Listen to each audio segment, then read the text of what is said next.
Have you ever imported a model and it came in as a bunch of surface bodies? Typically, you would have to spend hours troubleshooting why two edges did not connect because of translation issues. Or even worse, waste time waiting for your customer to send back a different file format. Well, Fusion 360 has the tools that automate the workflow for repairing troublesome surfaces. But it doesn't stop with just repairing. Fusion 360 has parametric surfacing tools to design those aesthetic surfaces that also perform a specific function.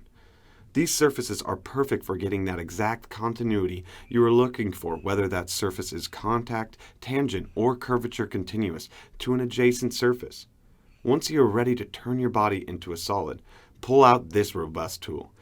It's called Boundary Fill, which gives you the ability to intersect, cut, and combine all in one. This is great use case for multi-body Boolean, no matter if it's a solid body, surface body, plane, or any geometric tool you can think of. Getting the two intersecting pipe sections is kind of a challenge with traditional modeling tools. No matter what your preferred modeling approach, Fusion 360 gives you a breadth of modeling tools to make anything.